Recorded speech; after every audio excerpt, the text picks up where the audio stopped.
দাঁইহাট পশ্চিমবঙ্গের পুরনো শহরগুলির মধ্যে অন্যতম শহর হলো এই দাঁইহাট শহর। নবদ্বীপ, শান্তিপুরের মতোই পাল্লা দিয়ে একই রকমভাবেই উদযাপিত হয় দাঁইহাটের রাস উৎসব। তাই ভগবান শ্রীকৃষ্ণের নাম নিয়ে আমিও বেরিয়ে পড়েছিলাম দাঁইহাটের 500 বছরের থেকেও বেশি পুরনো রাস উৎসব স্বচক্ষে দর্শন করার জন্য। তারই কিছু ছবি ক্যামেরাবন্দি করেছিলাম আমার ফোনটিতে, সেগুলি আপনাদের সামনে তুলে ধরলাম। স্টেশন থেকে বেরিয়েই বাঁদিকে প্রথম ঠাকুর ছিল মা সরস্বতীর, আগের যে ছবিটা ছিল সেটা। তারপরেই ছিল এই স্কুল ড্রপ আউটের প্ল্যানটা, অর্থাৎ ভগবান শ্রীকৃষ্ণ তার সাথে সিদ্ধিদাতা গণেশ। তারপরে পেয়েছিলাম নেতাজি সংঘ ক্লাবের এই মা জগদ্ধাত্রীর মূর্তিটি, খুব সুন্দর ঠাকুরটা, দেখতে খুব সুন্দর লাগছিল।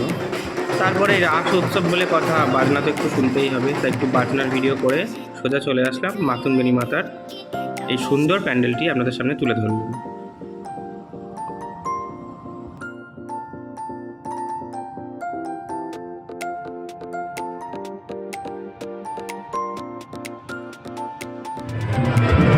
নবদ্বীপ, শান্তিপুর সব রাসের নামই শুনেছেন, এবার এসেছি আমি দাঁইহাটের রাস। 500 থেকে 600 বছরের পুরনো দাঁইহাটের এই রাসযাত্রায় আজকে রাস পূর্ণিমার দিন। সকলকে জানাই রাস পূর্ণিমার শুভেচ্ছা ও আন্তরিক অভিনন্দন। তিনটে একটা ঠাকুর দেখার পর এখন বর্তমানে মাতঙ্গিনী মাতার কাছে চলে এসেছি। ঠাকুরটা আমি ব্যাক ক্যামেরায় দেখাচ্ছি, খুব সুন্দর লাগছে।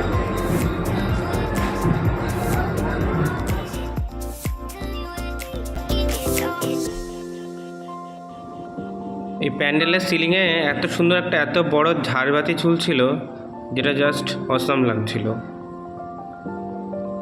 দেখতে দেখতে প্যান্ডেল থেকে বেরিয়ে পড়লাম। বেরিয়ে পড়তেই নজরে পড়লো ফুচকা, পাপড়ি চাট, দুদিকে দোকান বসেছে, তারও কিছু ভিডিও তুলে নিলাম। তারপরে চলে আসলাম ভগবান শ্রীকৃষ্ণের এই প্যান্ডেলটিতে।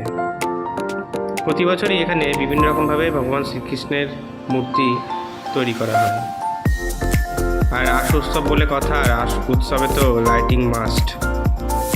খুব সুন্দর সুন্দর গেট করেছিল, এই গেটটাও বেশ সুন্দর লাগলো।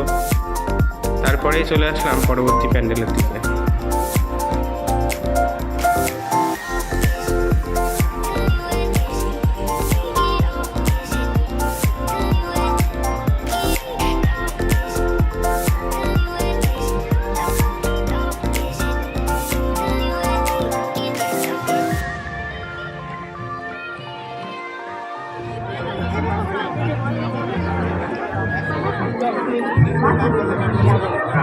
রাস পূর্ণিমা বলে কথা, তাই বলে কি মেলা বসবে না? এটা হয়। ঠাকুর দেখতে দেখতে পেয়ে গেলাম ঠাকুরের সাথে বিভিন্ন রকম হরেক মালের দোকান। ছোটোবেলায় খুব হরেক মাল কিনতাম আমরা। এই যে ঝুলছে হরেক মাল 40 টাকা, ছোটোবেলায় ছিল হরেক মাল 10 টাকা। এখনও 10 টাকায় পাওয়া যায়, কিন্তু সেই জিনিসটা আর পাওয়া যায় না। সব জিনিসেরই দাম বেড়েছে, হরেক মালের দামও বেড়ে গেছে।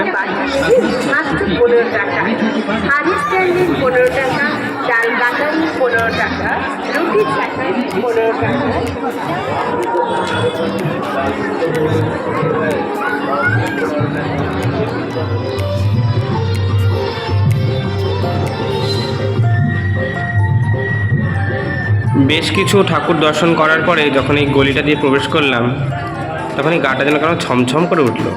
এই যে দাঁইহাটের সব থেকে জাগ্রত মা শবশিব।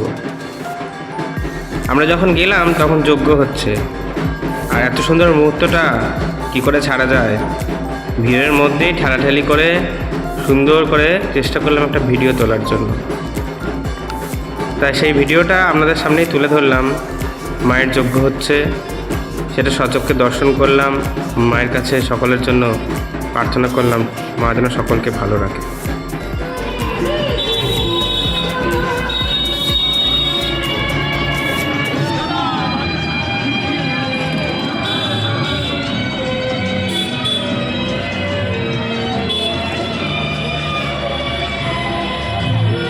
চলছে 2025-এর দাঁইহাটের রাসযাত্রার আজকে রাস পূর্ণিমার দিনের ঠাকুর দর্শন। দাঁইহাট পৌরসভা থেকে দেখলাম ভালোই ব্যবস্থা করেছে, প্রশাসনের ব্যবস্থাও খুব ভালো। কথা বলতে বলতে পেয়ে গেছি মহাদেব, কথা বলতে বলতে ঠিক দর্শন পেয়ে গেলাম। এই যে ঘুমিয়ে আছে এখন নবীন সংঘ। ভিতরে গিয়ে দেখা যাক ঠাকুরটা, চলো।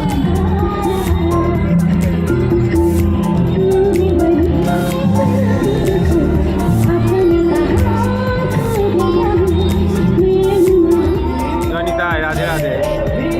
ভগবান শ্রীকৃষ্ণ, রাধারানী, সাথে রয়েছে পঞ্চসখী। খুব সুন্দর, এখানকার ঠাকুরগুলো খুবই সুন্দর করেছে। মৃৎশিল্পী উৎপল পাল। সম্পূর্ণ দাইহাট শহর জুড়ে রাস্তার দুধারে রয়েছিল মেলার বিভিন্ন রকমের দোকান। চলে গেলাম পরবর্তী প্যান্ডেলের দিকে। রত্নগর্ভ থিমটার নাম। থিমটা বাইরে থেকে দেখে বেশ ভালোই লাগছে। আস্তে আস্তে ভিতরের দিকে যাই। পরিচালনায় ইন্দিরা স্মৃতি সংঘ, দেওয়ানগঞ্জ, দাইহাট, পূর্ব বর্ধমান। এই যে ঠিকানা দেওয়া আছে।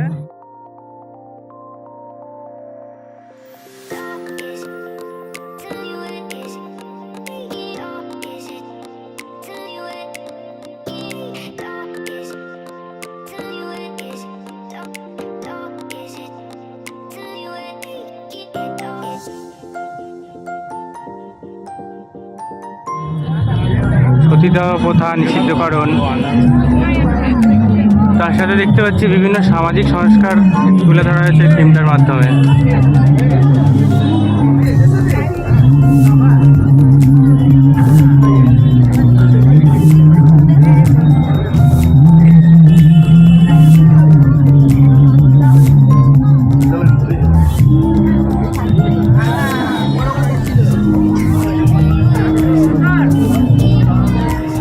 পুরো বিধবাটা নিয়ে ভালোভাবে দেওয়া আছে,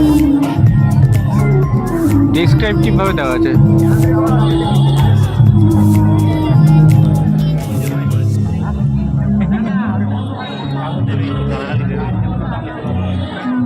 ইন্দিরার সঙ্গে ঠাকুর দেখার ভিড় খুবই সুন্দর। ভিতরটা এত সুন্দর করেছে, জাস্ট অসম।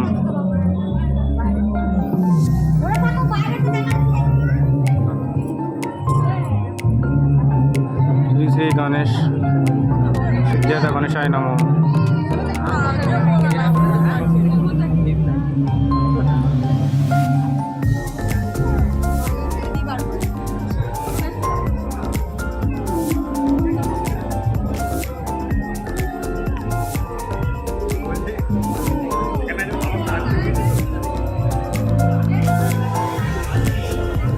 ওইটা আমি বাদ দিয়ে নেবো।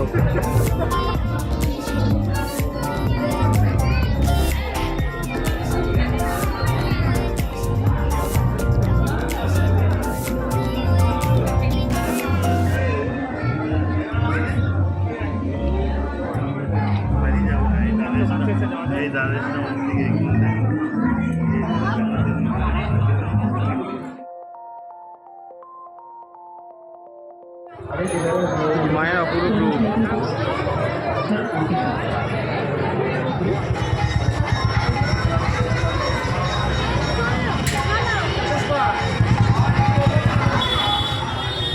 দুর্গা পুজো, কালী পুজো, চন্দননগরে জগদ্ধাত্রী পুজোর সমাবের পরে রাসযাত্রা চলতে, ঠাকুর দেখা, দাইহাটের রাস উৎসব।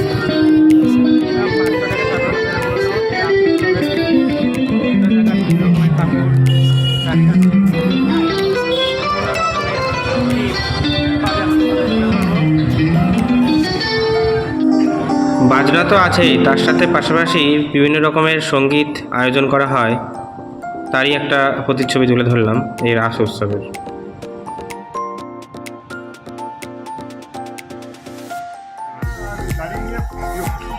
এই যে অলিতে গলিতে ঠাকুর, তাই বলে এমন না যে গলির মধ্যে, একটু তো এদিক ওদিক যেতে হবে।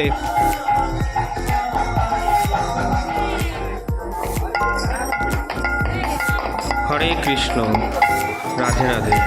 দাইহাটে বিখ্যাত ঠাকুরগুলির মধ্যে অন্যতম ঠাকুর হলো এই মহাপ্রভু। খুব সুন্দরভাবে এই ঠাকুরটা প্রতিমা গঠন করা হয়। পুরস্কার যখন কথা বলে, মহাপ্রভু প্রত্যেকবারই পুরস্কার পেয়ে থাকে।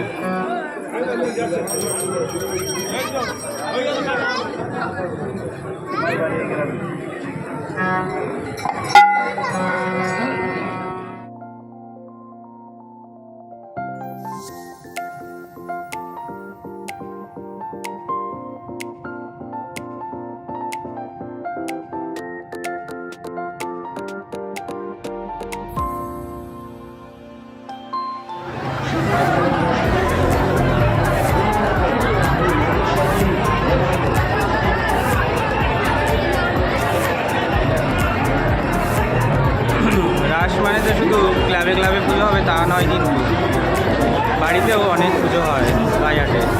তারই একটা প্রতিচ্ছবি আপনাদের সামনে তুলে ধরলাম। না, যারা বলে না দাইহাটের রাসে ভিড় হয় না, দাইহাটে আমার রাস হয় নাকি, তাদের জন্য রইল দাদারা দিদিরা দাইহাটের রাসে রয়েছেন। এটাই দাইহাট।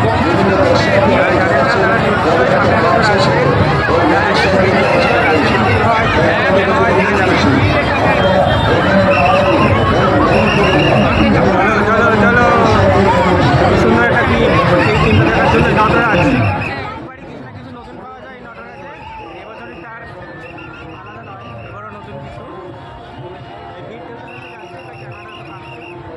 অনেকক্ষণ দাঁড়িয়ে বহু ভিড় ঠেলা ঠেলি করে কোনো রকমে এইটুকু ভিডিও আমি ক্যাপচার করতে পেরেছিলাম।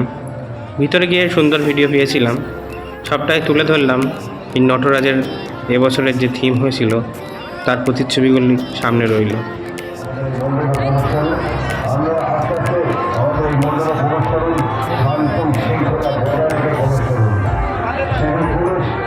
হর হর মহাদেব। নটরাজ রূপে ভগবান মহাদেব, স্বয়ং মহাদেব এখানে পূজিত হন। একদম সামনে থেকে গিয়ে আপনাদের সামনে তুলে ধরছি। এই দেখুন কি সুন্দর লাগছে নটরাজ রূপে মহাদেব।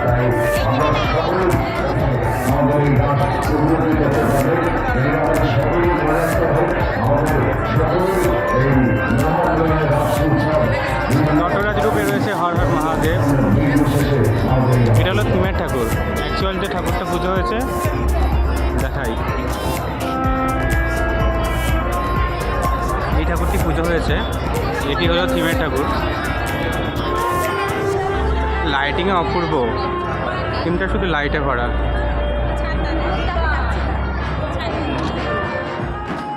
এরপর চলে আসলাম দাইহাটের অন্যতম ঠাকুর বুড়ো শিব, হর হর মহাদেব।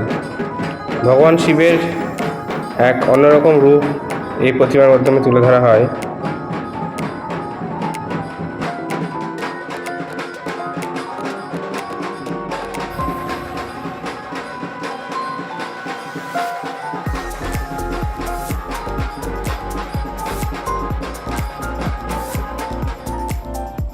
ভগবান দর্শন করতে করতে এই বাজনা শিল্পীদের বাজনা বাজানো দেখতে দেখতেই লক্ষ্য করছিলাম তাদের মুখে ফুটে উঠেছে হাসি। এই হাসি বলে দেয় যে রাস উৎসব, চন্দননগরের জগদ্ধাত্রী পুজো, দুর্গা পুজো, এই উৎসবগুলোই তাদের কর্মশিল্পের প্রধান উপাদান। তাই এই উপাদানকে কি করে এড়িয়ে যেতে পারি, তাই মন দিয়ে এনাদেরও কিছু ভিডিও ক্লিপস আমি ক্যামেরাবন্দি করেছিলাম। পরনে যে গেঞ্জিটা ছিল সেটা তখন ঘামে হাবডুবাডুব খাচ্ছে, কিন্তু তার মুখে হাসিটা এখনও অটুট রয়েছে। তার কারণ কি জানেন? কারণ হলো এই ঢাকির দল মেতে উঠেছে দাইহাটের বড় শ্যামার আরতি বাজনা বাজাতে। এত সুন্দর ঘুরে ঘুরে তারা ঢাক বাজাচ্ছে, সেখান থেকে সরে আসতে ইচ্ছেই করছিল না। আমি তো অনেকক্ষণ দাঁড়িয়েছিলাম, অনেকক্ষণ দাঁড়িয়ে এই দাইহাটের বড় শ্যামার আরতি দেখলাম, তার সাথে এই ঢাকিদের যে তালে তালে ঢাক বাজানোর উন্মাদ সেটা বেশ ভালোভাবেই লক্ষ্য করলাম। খুব সুন্দর লাগছিল।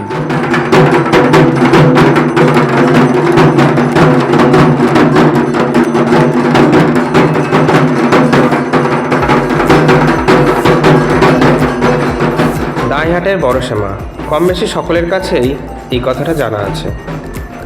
বিশেষ করে যেদিনকে আরণ হয়, সকলেই অপেক্ষা করে থাকেন কখন বড় শ্যামা আসবে। ঠাকুর যাচ্ছে একের পর এক, বড় শ্যামা তো এখনও আসছে না। তাই চোখে ঘুম ঢুলুঢুলু করলেও বড় শ্যামাকে না দেখে তো বাড়ি যাওয়া যাবে না।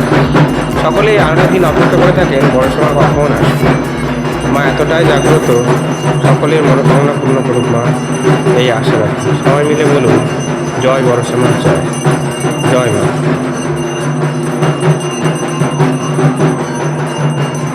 একের পর এক ঠাকুর দর্শন করতে করতে চলে আসলাম পরবর্তী ঠাকুরের দিকে। দাদার কাছে শুনলাম দাইহাটের সবথেকে প্রথম যে রাস উৎসব পালন করেছিলেন সেই ঠাকুরগুলির মধ্যে অন্যতম ঠাকুর ছিল এই প্যান্ডেলের ঠাকুরটি। কথা বলতে বলতে বলা হয়নি, রাস উৎসবে আমার সাথে রাস দেখার সঙ্গী ছিল আমার পিস্তত দাদা আর আমি দুজনে মিলেই দাইহাটে সব রাসের ঠাকুরগুলি দেখেছি।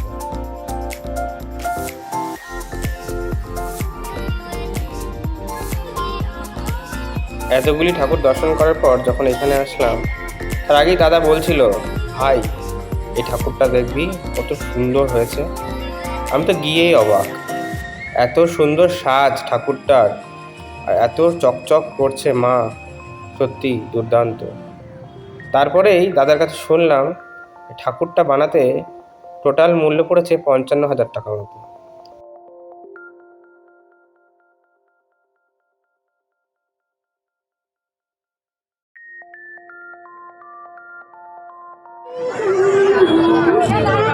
রাস পূর্ণিমা উপলক্ষে যে আমাদের পরিক্রমা শুরু হয়েছিল রাসযাত্রা ঠাকুর দেখার, প্রায় শেষের দিকে চলে এসেছি আমরা।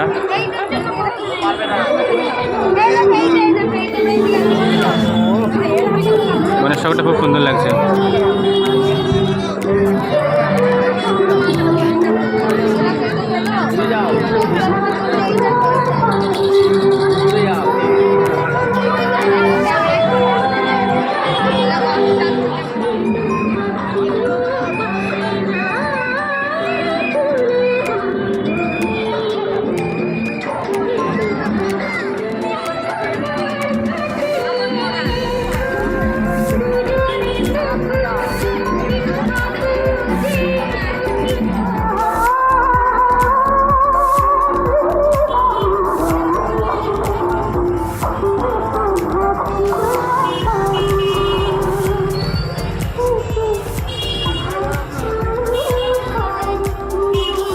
পূর্ণিমার চাঁদ যেন ঝলসানো রুটি।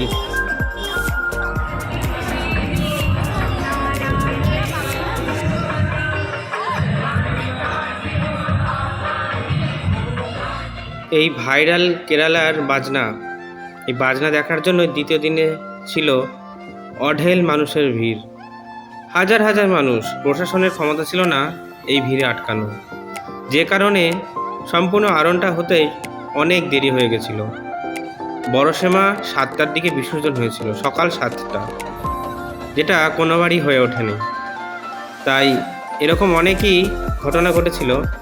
এই ভাইরাল বাজনা সবাই দেখতে এসেছিল, আর আমি ছিলাম একদম এই ক্লাবের সামনে, তাহলে হয়তো এত সুন্দর প্রতিচ্ছবি আমিও তুলতে পারতাম না। আপনাদের সাথে এত সুন্দর ভিডিও শেয়ার করার একটাই উদ্দেশ্য, আপনারা সকলে সাপোর্ট করুন, শেয়ার করুন, আর অবশ্যই কমেন্ট করবেন, কেমন লাগলো জানাবেন।